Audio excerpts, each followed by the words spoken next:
sublimate yourself into your art. So it's sublimation of sort. I sound like I'm smart, like saying the word sublimate. I don't even know what I'm talking about. Any other questions? Sir? How difficult was it to write this down? How difficult was my book to write, and then the subsequent Clenched Fist? It was very difficult because I was doing something that scared me. I can't write. I'm only a fighter. So I found it very difficult because as a high school kid, I was fighting all the time. I didn't know how to study. I didn't know, I didn't pay attention. But I punched out my paragraphs and I jabbed out my words. And the reason it works is because it's honest. It comes from the gut. And I wrote with my blood, and it's all marrow there. But with that being said, it had to go slow. So when I wrote, it was slow going. And this is weird, but since we're friends, we'll say it. I think of this weird analogy when I was writing these books. I think of a long line at Disney World. There's a long line, and you're just going very slowly. But they've gotten, and you're just going step by step. That's how my process was. My Philip Freund, who was my college professor, creative writing professor at Fordham University, said, if you just write one page a day, you get a book. Just what you need is one page a day. Fine, I would have one paragraph a day, but I did it. I'll be sitting there at the desk, go and get a Hershey Kiss, go back, get a Hershey Kiss, go back, and I would get a nice bullion cube with a beautiful paragraph. And that was good for the day. It was hard. I'm not a fast writer. Sir? I'm assuming that's you on the cover. Twofold question. Is that you on the cover knocking the guy out? And also, I understand all things have to end at some point in time. What made you stop, or when did you stop fighting? Good question.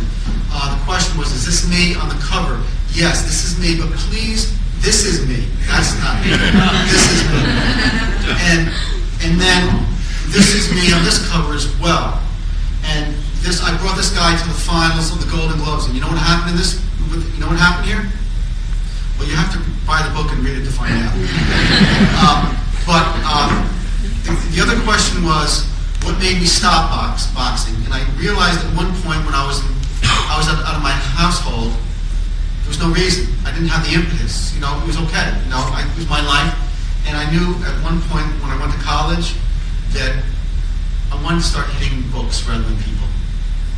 And that's what happened. I started hitting the books. And how long was that time period from when you started to when you stopped? And how old were you when you stopped? I was, all my developmental stages of fighting. That's good and bad, I don't know. And so that's from 8 years old to 18 to 20. At 20 was enough. Okay, I've done it. I purged myself. Now, if I had to purge myself again, let's not get in the ring. I wasn't born to be a fighter. I'm not of that cloth, of that material. My father's a songwriter. My beautiful mother is an artist. And maybe the reason I became a fighter in the first place was to balance them out. They were ethereal. They were wonderful, beautiful people, and they are. But there's no but here.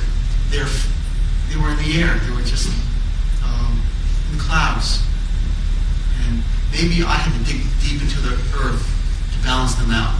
I don't know if that makes sense. Maybe that was the reason I became a fighter. There's another question here. Sir? You wrote these books when you were in college? I was writing these books when I was 8 years old. I never knew what I wanted to be when I was a kid. I wasn't gifted, but some of my students know what they want to be. I want to be a teacher. I want to be an occupational therapist. I had no clue. Me, I became a teacher. But quite frankly, me becoming a teacher, I feel like I'm a criminal returning to the scene of the crime. But the question is, when did I start writing this? I was writing this as a senior in high school. I knew before I died, I wanted to do one thing. After I fought in the gloves, I wanted to write a book. wanted to write a book.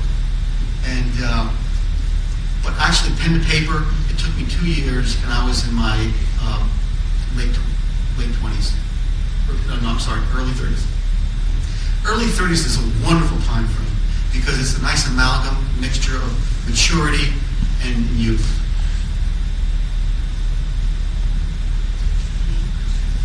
Any other questions? You've been great. Thank you so much.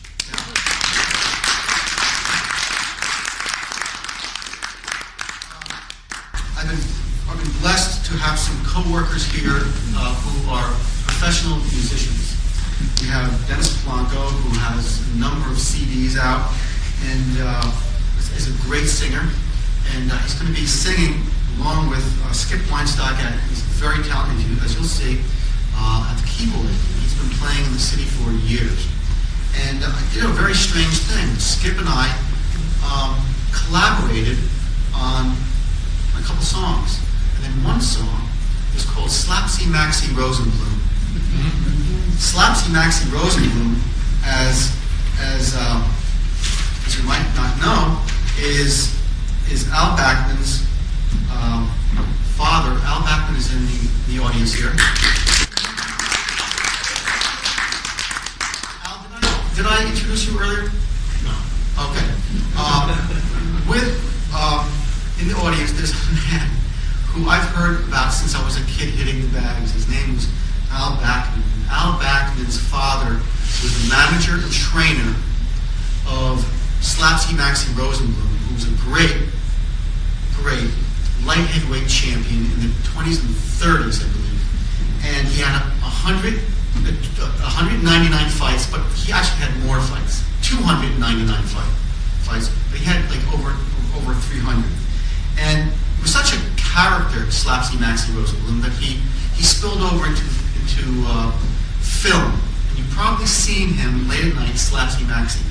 And this song is what's the word? Inspired by Slapsie, your father's fighter, who he did such a great job with. And I apologize for not getting to you earlier, but Al Bachman's father had a number of great fighters.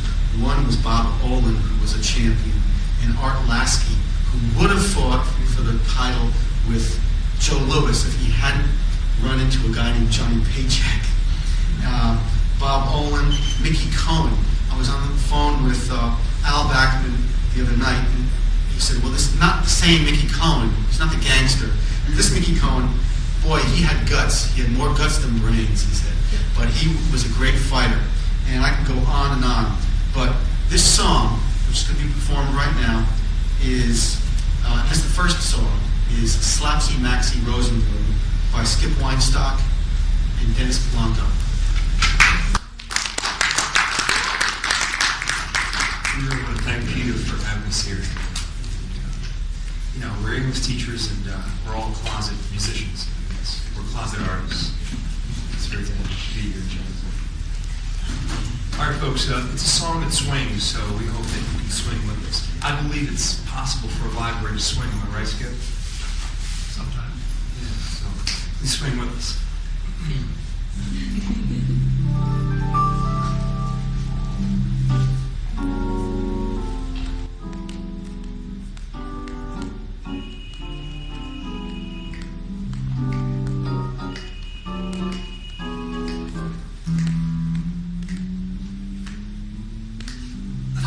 Life is full of woe. It hits the top and then it goes. We see him bloom, but not his doom. Slapsie Maxie Rosenbloom. A fighting life is all he knows. From downtown and blow to blow. Cuts and scars, but a handsome groom. Slapsie Maxie Rosenbloom. Balansiki, Benny Briscoe, Bad Kid Dixie, Johnny Risco, Louis Furbo, Zora Foley, Curtis Coates, Evander Holy. Quick comes a ride, his big punch lands. What a great fight, all the fans. Quiet aside, he lowers the bloom.